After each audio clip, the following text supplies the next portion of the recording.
Hello, everyone. This is Ed Breniger, and welcome to the Eddie Network podcast. My guest today is my friend and former associate, Sara Lawrence. And I'm so glad to have you on here. I've wanted this for 3 years, but the Yes. time was never quite right, you know. But now it is. Now it is, and I want to have you tell us about the work that you're moving into and the things that you're doing, because I find it fascinating and so innovative. And I don't know anyone who's doing what you're doing. So, Yeah, no. Thank so you. Sara Lawrence, tell us who you are, where you are, and what you're doing. Okay, so yeah, thank you for having me. I'm living my best life this year. I'm in a new stage of empty nesting and really getting to take time to explore. I joke all the time that many of my friends are coming to the end of very fulfilling 25, 30-year careers, and in a sense, I'm just getting started. Hmm. So I entered the coaching world in 2018, really coming out of ministry, thinking I would serve church leaders, not really sure kind of what my segment of people would be. I just had these coaching competencies, but I really didn't understand where that was going to take me. And I think the best advice I ever got moving into this coaching and consulting space was just to serve the people in front of you. Just serve the people in front of you, and the work will continue to come if you serve people well. And so I think I entered my career staying very open-handed, and a couple months into being an executive admin for a handful of successful leaders like you. During that season of time, I met Braun Lied, I met Lawrence Andre, and I was using sort of my administrative gift that I had from ministry. And I thought, well, I'll just kind of learn the back end of coaching. But when I bumped up against Lawrence Andre, he said, "Hey, I think you're probably not a very good admin." And I thought, well, this is crazy. This is where a lot of my professional experience came from. And he was like, I bet that probably doesn't feel very fulfilling to you. And I kind of paused. I thought, what does he mean? What does he mean? He said, you're really in the wrong position. And I thought, okay, this is interesting. So I continued to serve the people that I was serving, doing what my mentor had said to do, just to serve the people in front of me, um, and while being introduced to intellectual diversity. And as Lawrence began to unpack what we teach as just God-given traits, natural talent, natural abilities, I started to realize that he was actually right, that I had really been out of position. When I looked at that professionally, that meant in the beginning of the church plant that I was in, everything was new, everything was innovative. I was very high touch with people. I was kind of out in the marketplace, in the foyer. Every new family that was coming in, I got to touch, I got to assimilate, ask questions. What do you need? You need a small group leader. You need a couples group. You need a place to serve. What do you need? And I was able to really integrate all of those people in a very high impact, high touch kind of way. As we grew that congregation from a couple hundred people to a couple thousand people and moved into a permanent facility and scaled and hired a bunch of staff, I got pulled out of position into a much more internal role inside of the organization, being part of meetings and more executive and back end and behind the scenes. And the further I got pulled into those roles, the further I was from the people, from the impact, from the things that actually motivate me.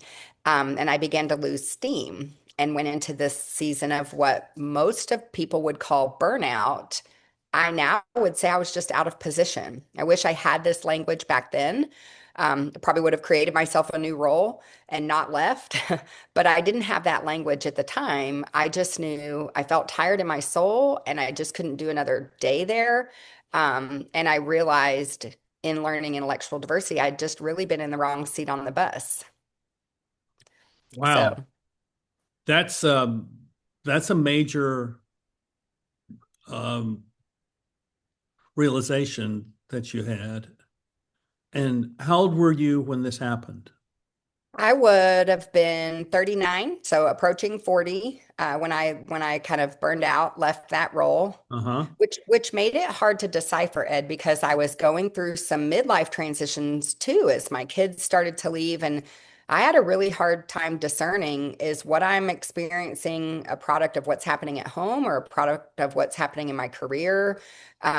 Is it church hurt, as people want to describe it? I just had all these kind of competing voices. But at a time in my life where I thought it's now or never, I better figure this out. I better figure this out. I say all the time, I learned this technology, I learned this science in my early 40s, which is never too late, and was able to completely reinvent, recreate my next season of ministry, because that's what this is to me.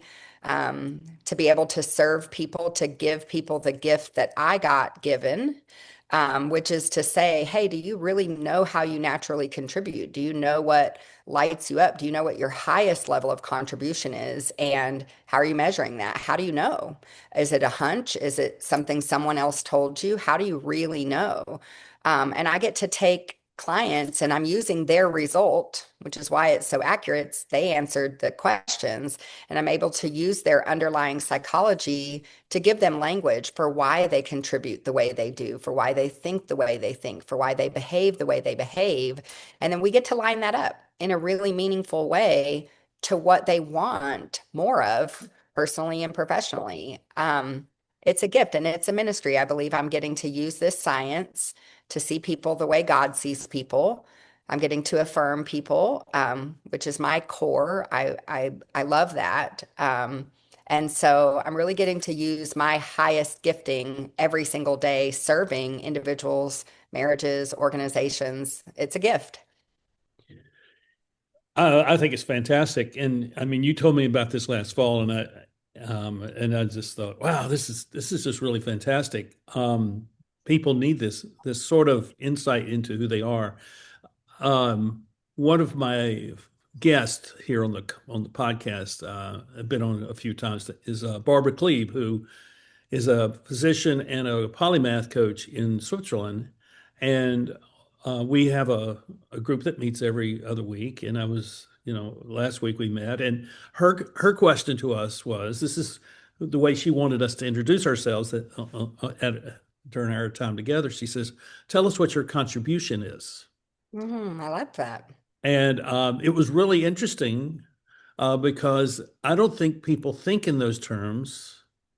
Um, if you ask someone if we ask someone else over here, what is Sarah's contribution, they could tell you that very easily, but they can't say, this is my contribution. And Yeah. it was really an interesting time we had together. Yeah. I love how Marcus Buckingham talks about we're wildly unreliable at rating ourselves, at identifying things in ourselves. We're wildly unreliable. And so I think it's always been easier for other people to point things out in me than has been for me to self-identify. And that actually led me down a lot of roads doing work that I probably wasn't the best candidate to do that work. I learned through this work why I'm not as detail oriented as some of my counterparts. I learned why I'm really, really excited when it's a conceptual idea, but when it comes time to take decisions and make actions, I slow down and I'm full of cautiousness and doubt. I learned why. So a lot of the things that I had labeled as maybe subpar behavior or like comparison, I'm not as good as these other people, were really it's my natural psychology. And so when you start to learn this about yourself, was very healing for me to be able to look back into the past and realized why some of the businesses I had started failed, why some of the teams that I had been on kind of fell apart.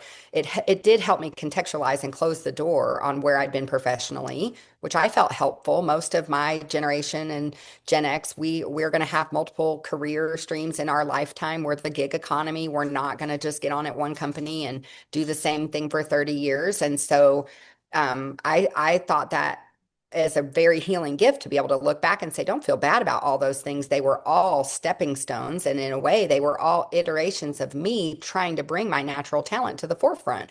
I knew I wanted to serve people. That's my highest motivator. I knew I wanted to make a difference. That's my highest motivator. So even a lot of that as it intersected when I was first reading Circle of Impact and working with you, I so resonated with wanting to make a difference, wanting to do work that matters, knowing that you can't take on always the things globally in the world, but you can start in your community where you have influence and make a difference that matters. So much of your language was exactly what my soul had been screaming. And I could look back and see I played out a lot of iterations of that in the church world, in the nonprofit world, in my community. I was always that person, but turning that into a career, monetizing that felt harder for me.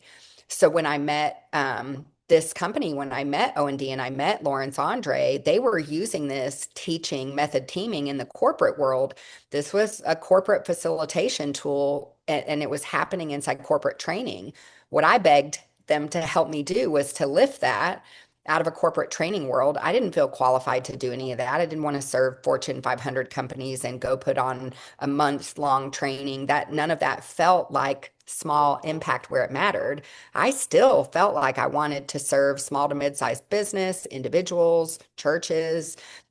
So what I needed was for them to help me kind of lift that out of the corporate world and make it more contextualized for smaller applications, to break it down, to make it accessible, which I learned a lot of in my church plant world through under the leadership of Andy Stanley, who said, what if we took this complicated idea of church and we put all the rungs on the ladder and we made it accessible to people?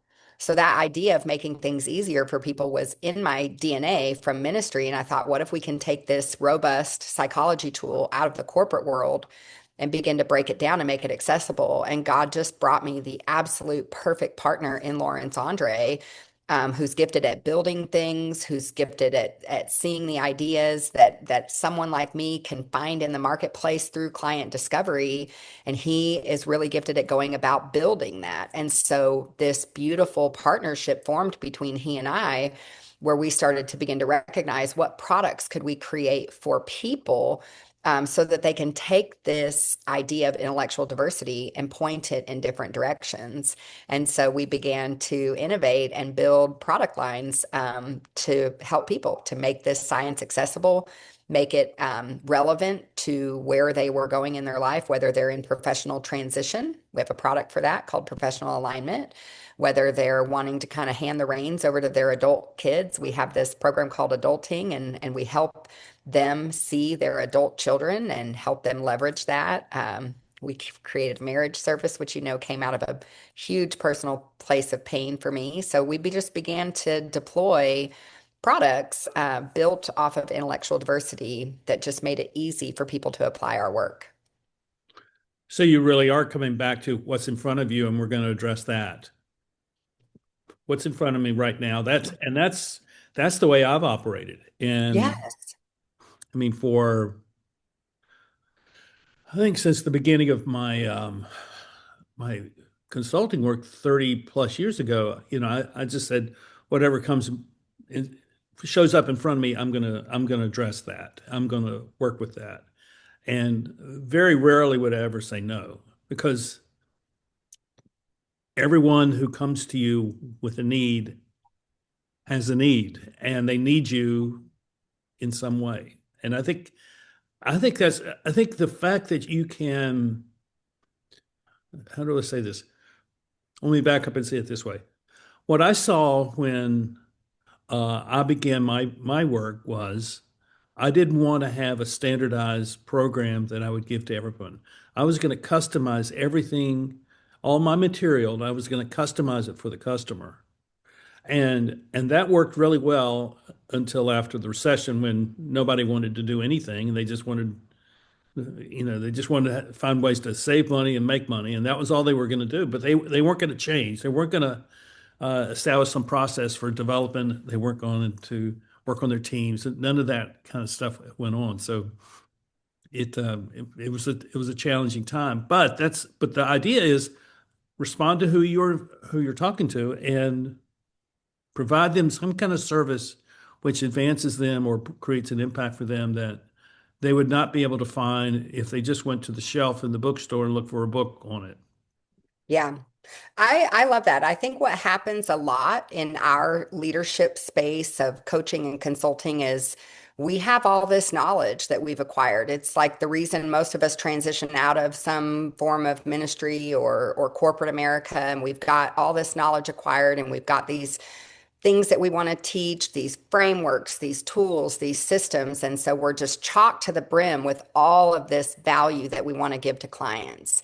And what I learned very, very quickly as I started to come alongside of customers and really discover how they were experiencing intellectual diversity, I knew I had a lot to teach, but none of that really mattered when my clients were presenting like with a problem. And that's literally all they can focus on.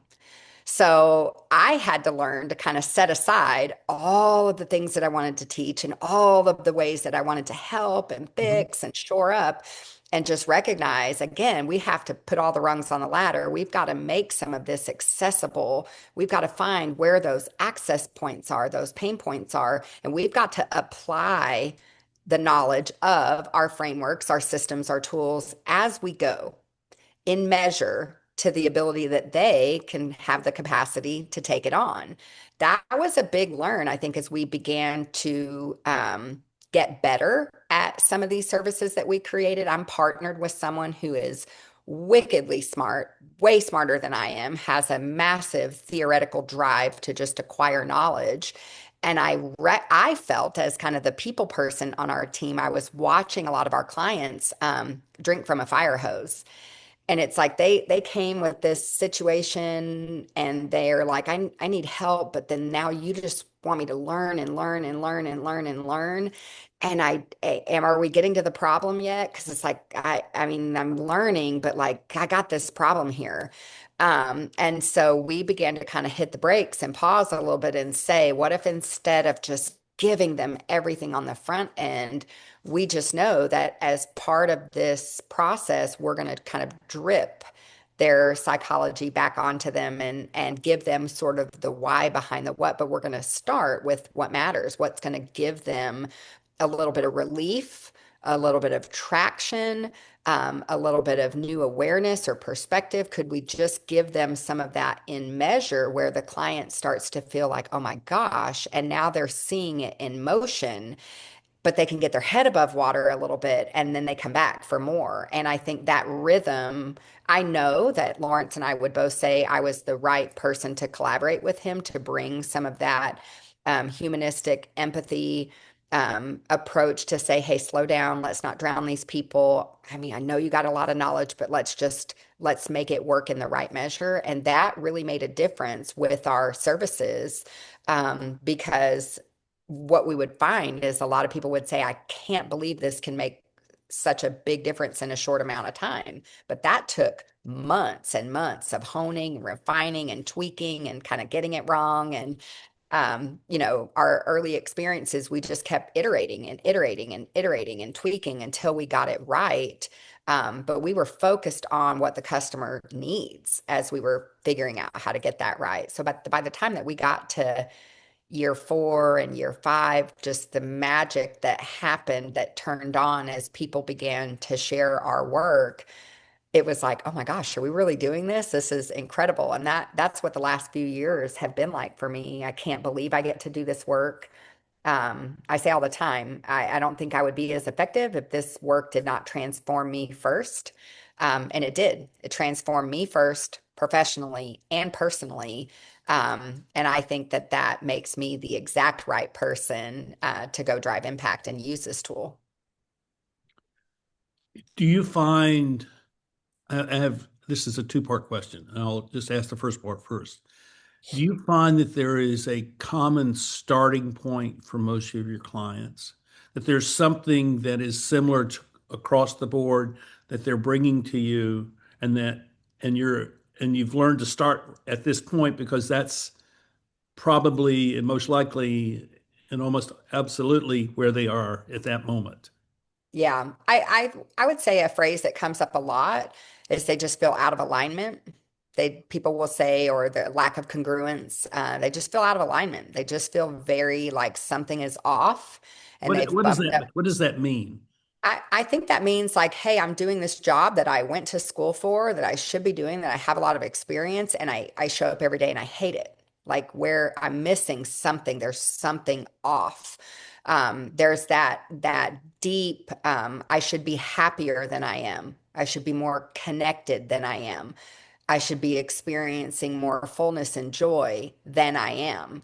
So sometimes that looks like things are okay on paper, but like there's something deeper missing. What is it? That's a lot of time the questions that my people are asking on both sides. They're asking that professionally. I was in ministry. I thought that I would serve with that church team for the rest of my life. And I was certainly saying, what's wrong with me? What's wrong with me? What am I missing? What is happening to me? But I think also in my marriage, that's exactly what happened is it's like, I mean, I've been with this guy for 20 years. Shouldn't things be easier by now? Should we still be feeling like this? Why are we still arguing about the same things that we were on day one? Where's the easy button? There was just a real piece missing where I thought this can't be all. This can't be all there is. And I think when people have that soul voice that's saying this can't be all there is, it's a sign that you need to fix something.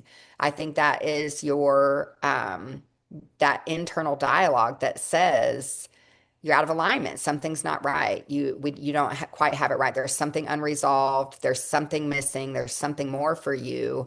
And that was certainly the case for me. So, are you finding that the source of these, whatever it is, a problem, is really within the person, or is it within the how they have organized their company? Or is it both? Or is it both in different ways? It can be both in different ways, I think. I think definitely sometimes I bump up against we've got in organizationally, we've got people in the wrong spot. We largely don't know how to deploy talent.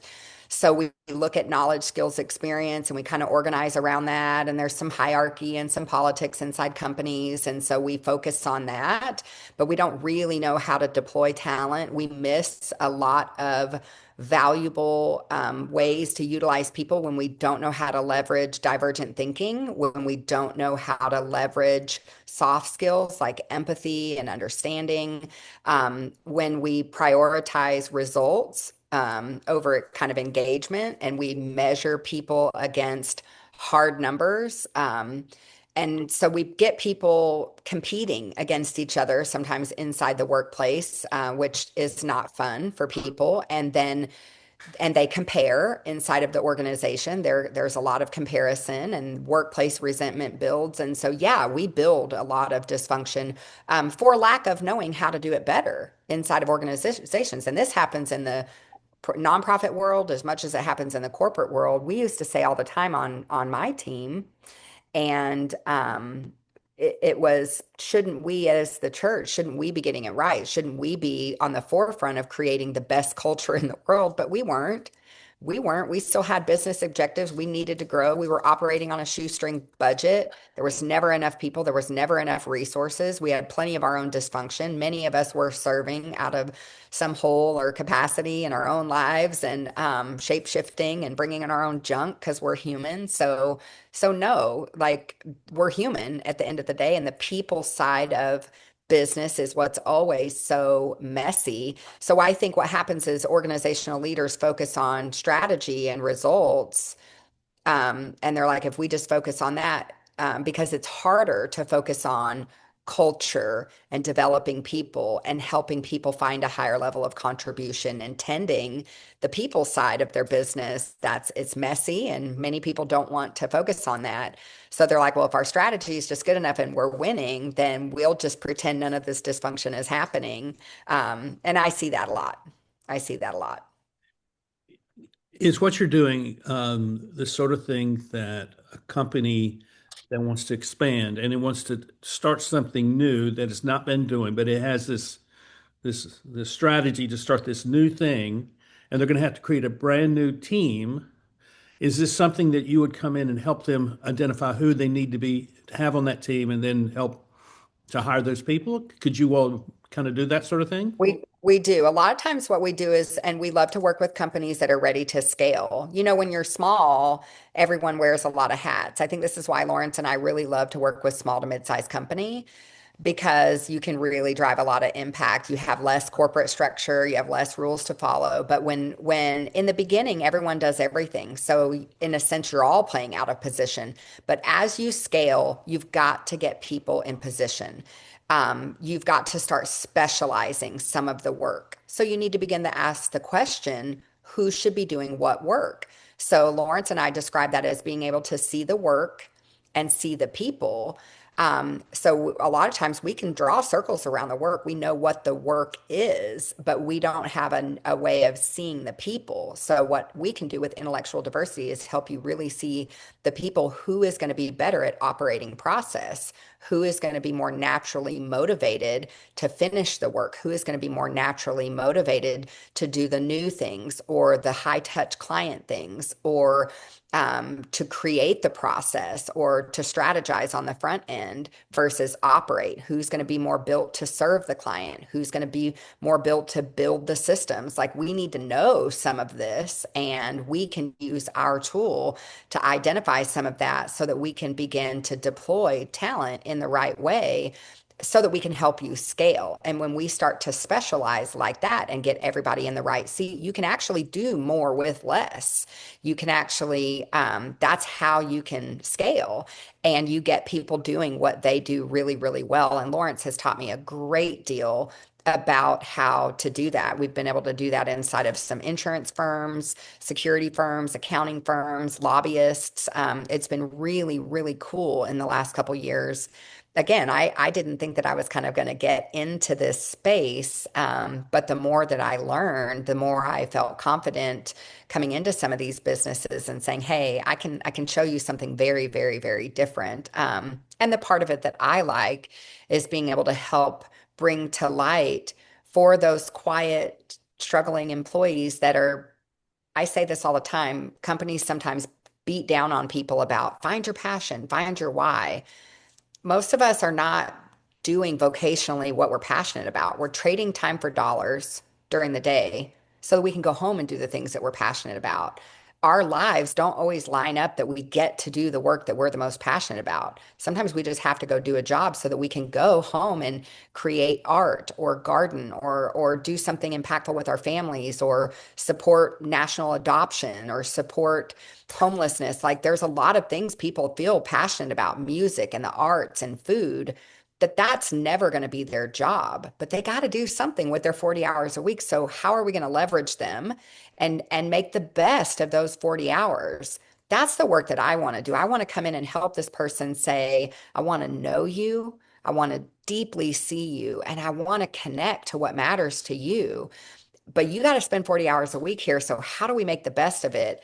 How can we get you to a place where you're giving your highest level of contribution, where you feel good about what you do so that you can still go home energized to go work on those other things in your life that you are more passionate about? Let's be real. To me, I love all of this, and it's so exciting, and it actually, um, my apologies to you, but it actually feels kind of limited to simply thinking about this in the business context, Mhm. and that this would work very well in a family context at a lot of different levels. Yeah. You hit your 40s and you went through a career change, which a lot of people in their 40s go through a career change. It's like Yes. this is mid-career and I'm going to change and I'm going to do something different. I did that. At the age of 42, I started consulting work. Yes. Um, and now at 72, I'm becoming a novelist. I mean, I keep changing. Yes. I'm not the story though. But what I see is that there are a lot of families that get trapped into patterns of behavior where they don't know how to communicate well to each other, and they're not communicating well with their children, and all of a sudden they realize that they're in a fix that they don't know what the problem is. And I think it has a lot to do with what it is that motivates them, what they're best at doing, and those things don't often come together in a marriage situation where it works. Yeah. And and I think that marriages are under real stress these days. And so, how would you work with a say a couple who are married and they need to kind of get reoriented. They're kind of at mid marriage career, Mhm. and they know we recognize we need to change, but we don't know how to change, and where do we go? And it's not simply, oh, we need to go get marriage counseling. It's something larger than that, because at the heart of that question is, what is the purpose of our marriage? Not Mhm. how do we communicate better. Yeah. Let's go there because that was the other place in my life that I was really operating out of position. So let's go there because it's one thing for someone to come into your life and tell you, hey, you're kind of doing the wrong job. You're kind of doing the wrong things. That's why you're feeling all this resistance and feeling all this friction. Well, that exact same thing was happening in my marriage. Chris and I were well supported within our family systems, his family, my family. We had 3 kids. We adopted sort of this very traditional way of doing things because we didn't know any better. For many years, I stayed home and did part-time work so that he could focus on his career. We kind of just had our family roles figured out in many ways on the outside looking in. It's like, okay, well, they're doing it. Their kids seem to be thriving and things to be doing good. They don't really fight about money. They don't really fight about household chores. And that was true. We didn't. But we were deeply, deeply, deeply disconnected. And a lot of that was because we had let the world tell us how we should behave. We had let I hate to say it, but even the church dictate a lot of what submission, love, and respect, male, female roles look like from a biblical standpoint. And here's the reality. Here's the reality. When we began to learn our intellectual diversity, we began to bump up against some things that are just universally true that you can't change because it's our psychology. I am more dominant than my husband naturally. When you look at our behavioral psychology, I want to go first. I want to raise my hand. I want to initiate. I have an agenda that I'm driving. I am naturally more dominant. My husband is more in the pack. He is a patient collaborator. He wants to wait. He does not want to go first. He wants to observe. Actually, he prefers when someone just tells him what to do. He's really built to be in a more serving and supportive role. And I am built to be in a more connecting, leading, dominating role in the business world. But that shows up at home. So what happened is I kept having to ratchet back and be less of me to fit into a system where he could be the decisive one and the head of the household. And that never felt good to me. It never felt good to me. So we had already done the things for 20 years. We'd been to the marriage conferences. We'd read the books. We had multiple marriage counselors. We had pastoral support. I was on staff at a church. We were in community with other couples. We were doing all of the things that couples should do and still terribly disconnected and fighting terribly at home. And so when we bumped up against midlife where you no longer want to mask and you no longer want to pretend. I was going through a lot of professional transition, feeling finally fulfilled, kind of finding my place in the workforce. I also was taking care of myself for the first time. I lost a significant amount of weight. So as I began to sort of peel back the layers of moving back into this more natural position for myself, figuring out what I want, figuring out who I am and how I contribute, I was stuck in a 20-year-old system that did not want me to be that girl. The system that we had created was for me to be small and behind the scenes and at home and quiet. And that is not how God built me to contribute. And so I just wanted out. if I'm super honest. I think I wasn't even mad anymore. I just wanted out.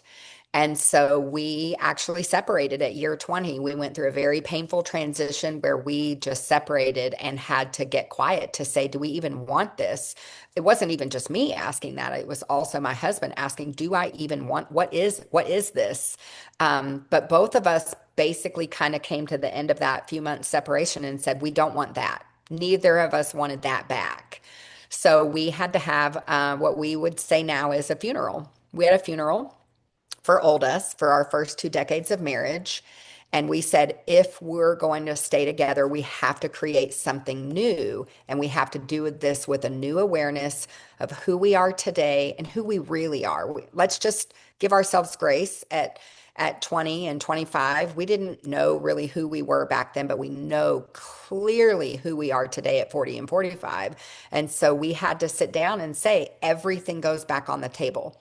Household chores, how we communicate, how we spend money, how we spend our time, what our hobbies are, what we invest in, how we interact with extended family became a massive issue. How we interact with our adult children became a massive issue. We had to put it all back on the table and say, who are we? And I was bringing a lot of new, this is what I want to do in my career. This is the kind of health that I want to have. I don't want to be 100-pound overweight Sarah that numbs with food. I want to be healthy. I want to choose wellness. I had a lot of here's what I'm coming with, and Chris had to sort of catch up quickly and get quiet about what he needs and what he wants. And we put it all back on the table. And what would happen is we would do marriage counseling and we would get off the phone and we would get on with Lawrence Andre and we would be frustrated. And then Lawrence would say, but Sarah, why? Why does Chris do what he does? And I'm like, I don't know, because I'm frustrated. And he would say, look at his profile. And Lawrence was teaching me to look at Chris's profile, much like we would do for a life coach client and say, like, how would you coach this person? What's going on with them? Lawrence was teaching me to see it more objectively. And he would say, where does Chris go under pressure? But what does he do under stress? But what is the question that his brain asks? What is the why behind the what?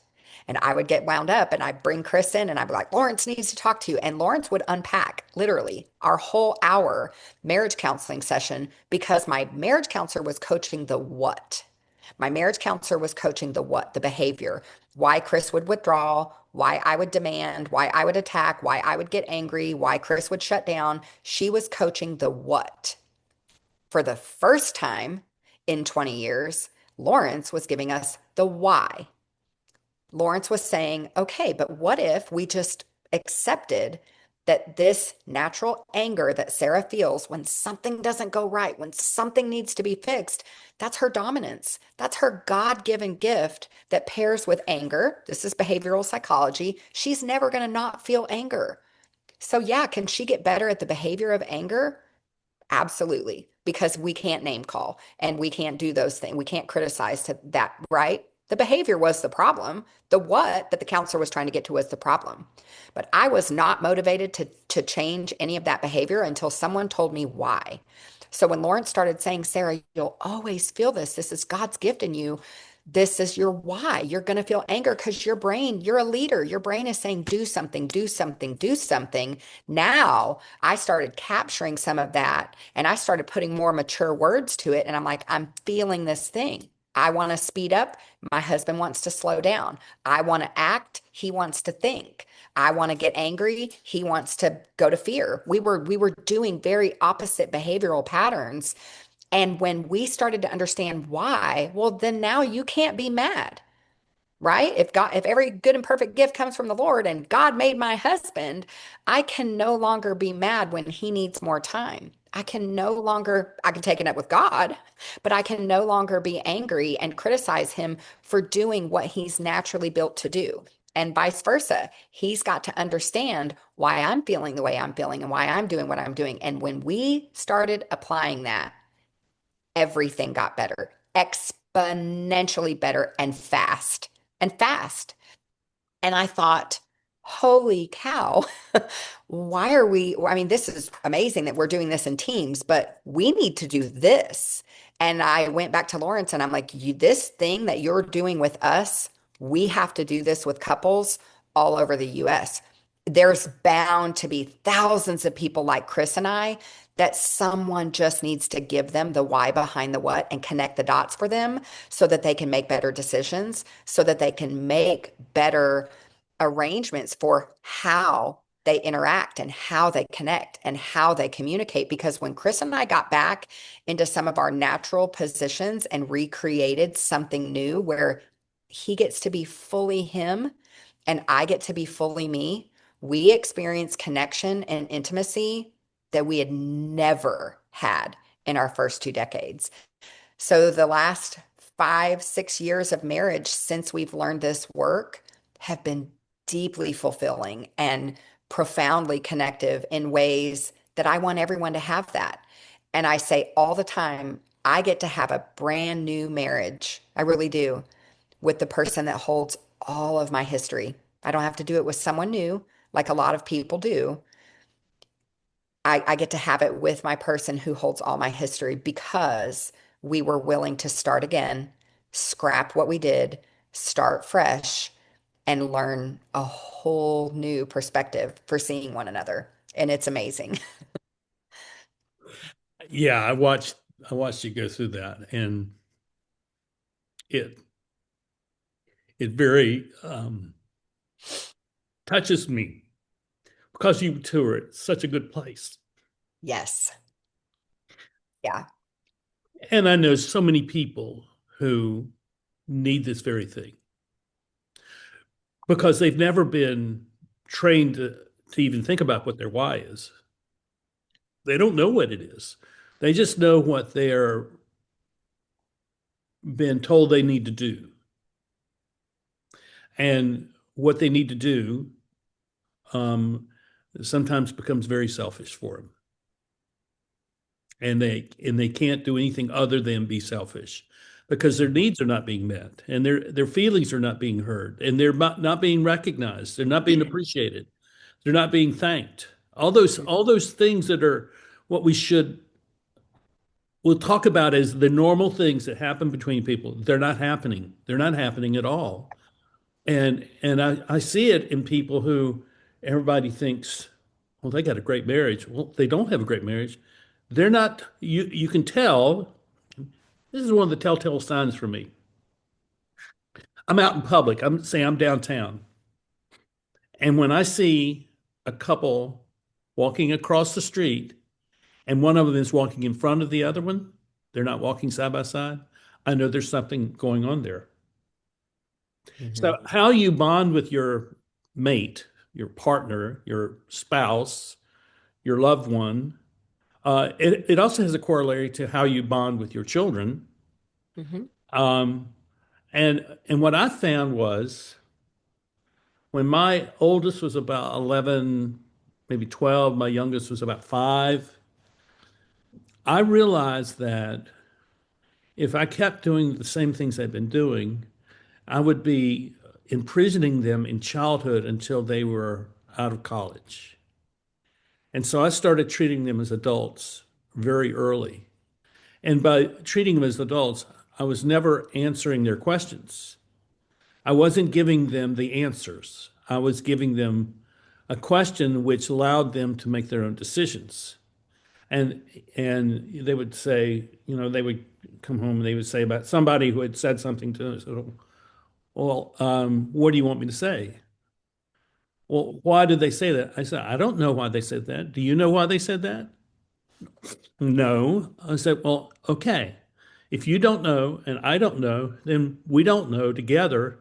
And so we just have to step back and wait and see if something shows up that's going to tell us why they're doing what they're doing, why they're saying what they're saying.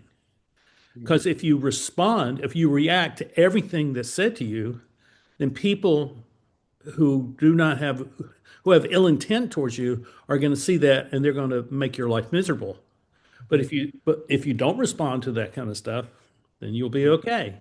And you'll figure out, oh, that's what's going on. Oh, I see that. Oh, I'm going to respond in a way that says, you must be really hurt by this. You must feel really sad because of this. And when you acknowledge how people are feeling, and um, you acknowledge them for feeling it as legitimate, then all of a sudden they're free to let that go and move into a different space. And that's what I've learned. And it's a tough thing to learn, but once you learn it, you learn it. I've said this before on the podcast, and this comes out of ministry and the life of faith and stuff. Because I used to be a very judgmental person. I remember I said something to one of my students when I was working at a college back in the 90s, and I said something that was really hurtful. And I've never seen her since. And I feel badly about that. But I was being honest with her, and being honest was hurtful. And I didn't mean to be hurtful, but I was. And what I learned was I need to this is a mechanism. This is a trick. It's a trick. I put Jesus between me and that other person, and I ask, so what does Jesus see in them? What does Jesus love in them? And then that's what I focus on. And I give up my right to have an opinion about them so I can just love them and appreciate them and recognize them and compliment them and say, well, how can I help you more? That sort of thing. Mhm. I see that this is a kind of revolutionary approach to relationships that has been lost for a host of reasons over the course of my lifetime. And what you're doing is a recapturing of something which allows us to be human beings with one another. And I think it's a great thing. And I'm thinking about I have a growing list of people that I want you to work with Yeah. because I love them, but I can't help them, if that Yeah. makes sense. We hear that. We hear that a lot. And I love what you shared because that is a lot of how I was. We are comparative in nature. We view everyone through kind of our own filter. I realize that even though I would have told you I'm wildly good with people and I read people very well and I do relationships very well, all of that was very true, but I was really making assumptions. And this work in particular, for me, has helped me see people so much more generously, so much more expansively, which is what helps this is what helps in the workplace is our employers are looking at their employees through this very narrow lens. And I can help an employer view their people more generously, view their people more expansively, understand there's actually multiple explanations for human behavior. And so when you can help a couple see what their partner is doing more generously, you nailed it when you said it's about meeting needs. Relational health is about helping them meet more needs. That's what we do. When people ask, well, how do your couples get better? Well, because we help them learn how to meet more needs. And when you have unmet needs, that's when the resentment comes. That's when there's miscommunication. That's when things start to break down. So you've got to be making those deposits, as the Gottmans say. They've taught us so much about relational health. You've got to be making those deposits. I love that the Gottmans say, over 60% of what we complain about in relationship is things that are never going to change about our partner. And I think about how many couples that I know, Chris and I, Yeah. the same. We were complaining about things that we've been complaining about for 20 years. And what happens is you say, well, now it's just a deal breaker because what you hoped for the first 20 years that you could change them, you could influence them. Well, guess what, guys? You're actually not going to change them. So if you're waiting around for that behavior to change, for that natural, it's not going to. 60% of what we complain about is literally never going to change. So we can help you see it from a different perspective and we can help you communicate at a much deeper level when you start to stay and you start to separate what you would do from what they would do, what you would say from what they would say, what means love to you versus what means love to them. You start to give them language to see each other at a deeper level. And that's what we want. We want to be deeply connected, but we want to be seen and known. And so we can create a ton of safety for a couple when we help them stop projecting, stop putting everything through their own filter, and we help them illuminate all that is good and unique and awesome in their partner. When you can start to admire some of that diversity and admire some of those differences, you can start to recognize how your partner is actually making you better, how they're actually bringing more richness and fullness into your life, because you're not the same. You are beautifully different. And so that gift that we can give to couples, again, and we do it in a very short time. We have created this beautiful product called His, Hers, and Ours, where we spend one session talking about his diversity, one session talking about her diversity, and one session talking about the dynamics together. So before we let them put any of their complaints on the table or struggles, we just walk through their natural results and walk through their diversity. And what happens is we don't waste a whole bunch of time complaining and letting them plead their case. They actually start to work their own stuff out. They actually start to go home in between those sessions and have meaningful conversations where they're like, that's why you did that thing. That's why you say this. That's why you do this. Okay, well, now they have to bump up against, okay, well, what am I going to do with that then? Because this is never going to change. And so it gives them a completely new place. And listen, not all of our couples stay together. There are times where our couples are like, yep, but these things feel incompatible. They feel like what you want is keeping me from doing what I dream of doing and doing what being who I need to be, being who God created me to be. Not all of our couples stay together. Sometimes they split, but they do it with way more peace, way more understanding, way more like we've really exhausted it. Now we see very clear that clarity that you can give a couple to make a wise decision. We never coach toward an outcome. We just want to give you the science and let you do with that what feels good to you. We believe our couples have the answers. We don't think they need to sit on our couch every week and let us be the decision maker. We want to empower them to see it from a different perspective so that they can do what feels good to them. And so we have a lot of success stories. We had a couple that had been married 47 years, 70 years old. And they said, why, Sarah? Why has no one ever told us this? Right? We were able to create something brand new. They moved their furniture out of their bedroom. They bought brand new furniture, painted the walls because they wanted to celebrate that even at 47 years of marriage, that they could create something new. And they thought, let's go all in and let this brand new bedroom set signify a new beginning. They'd been sleeping in separate rooms, 70 years old. Mhm. So when you can give that to someone, right, it's incredible. And so we have a lot of success stories like that. And then we have a lot of other stories of parents that they run businesses together, they're co-parenting together, but this was the last piece of information that they needed to make the choice that we just can't go back. We can't move on from what has happened. For our own well-being, we just need to go separate ways, but they get it now. And to some extent, particularly for my couples that have children, they're always going to be in each other's lives. But now they know more of what they want in their next relationship. They know how to co-parent together. They know how to talk to their children about their former partner, because that's their child's dad or that's their child's mom. So we're still giving them wisdom to love well, even if the marriage doesn't last. And so it's meaningful work. It's probably been my most favorite product that we've created. And again, it transformed me first. And I was the wife. I say this a lot.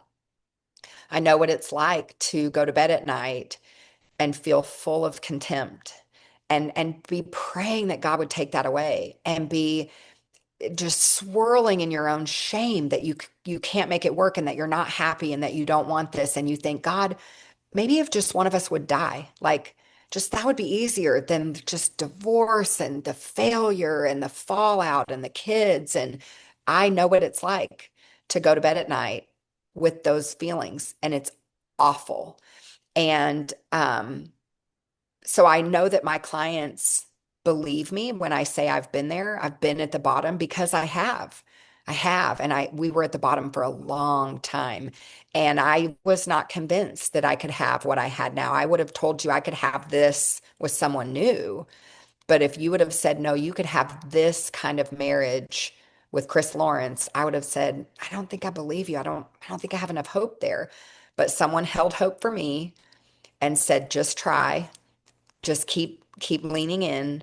And they were right. And they held hope long enough for me to move into a new life. And that is what I get to do. It is a privilege to be invited into this space with a couple, particularly when they're in pain, and hold that hope.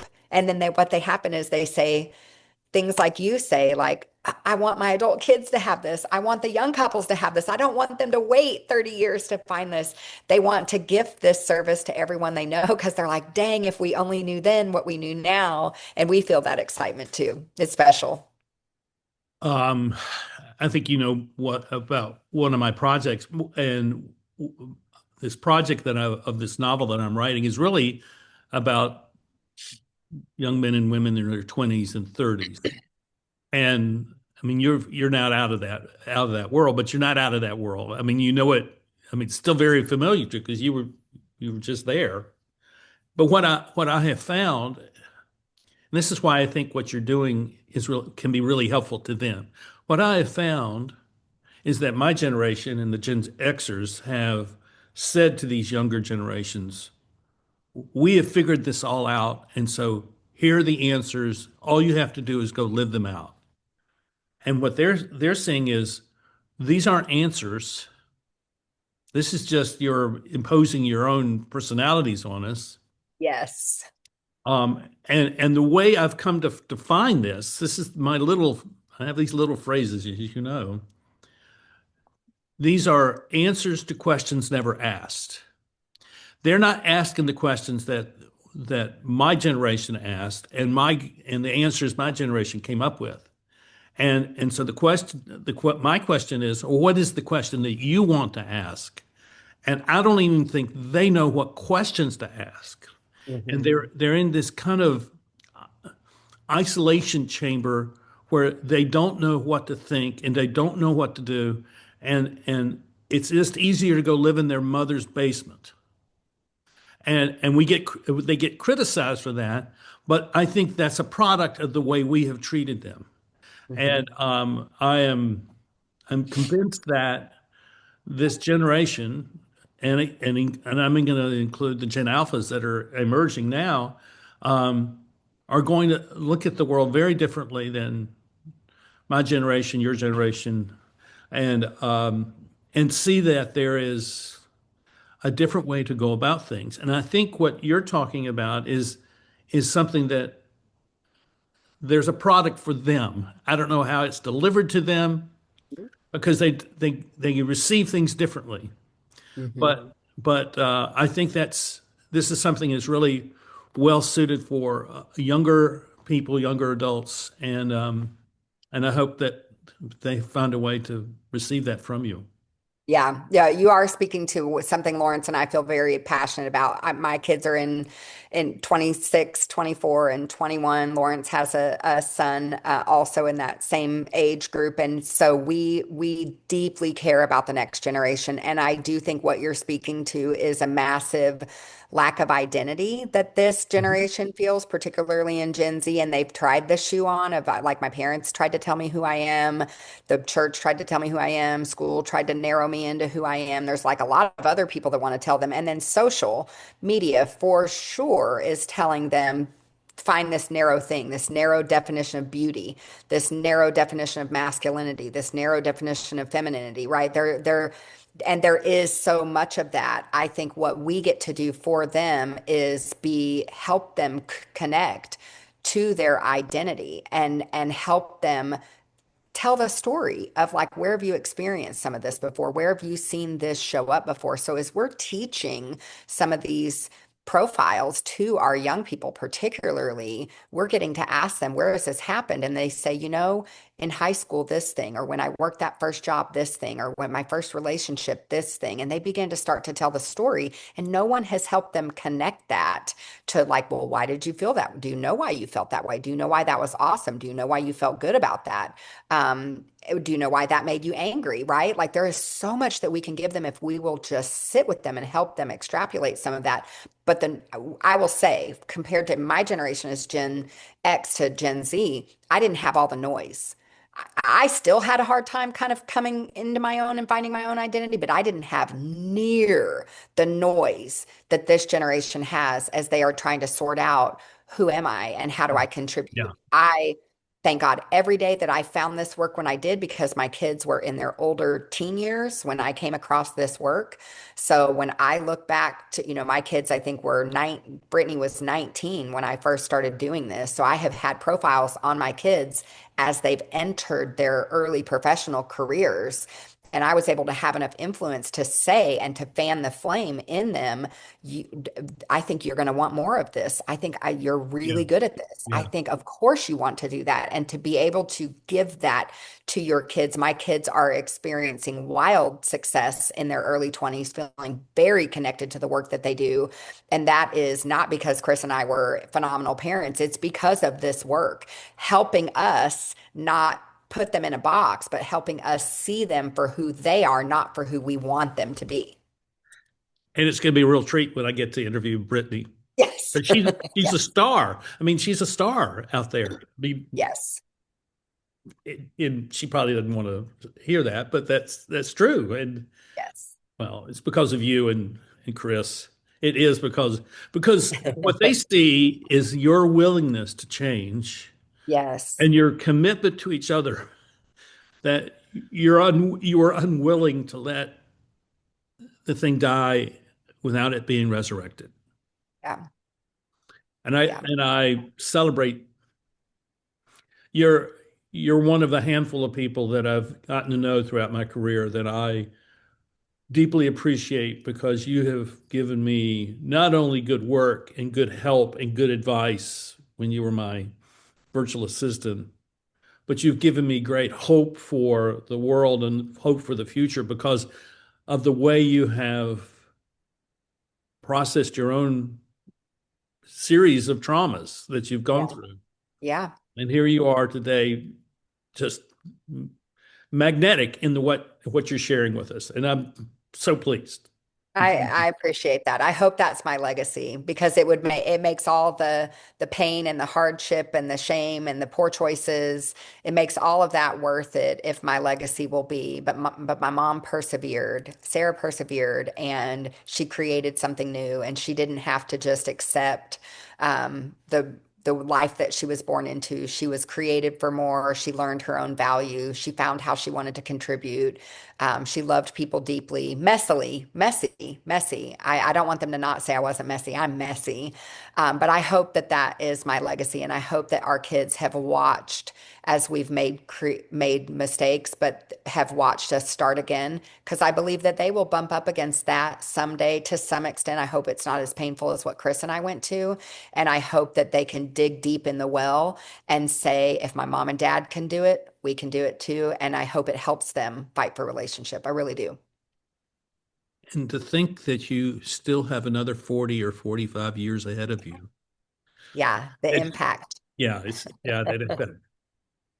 So Sarah Lawrence, thank you for being here. It's You're welcome. very special. Thank you. You're going to send me stuff to put in the show notes so that people can Sure. find. Yeah. Absolutely. Yep. All those resources that they can find me. To my audience, what you've heard today is something new. It's a revolutionary shift in the world. It's happening in small places, but it's revolutionary in that it's transforming the way people can work together.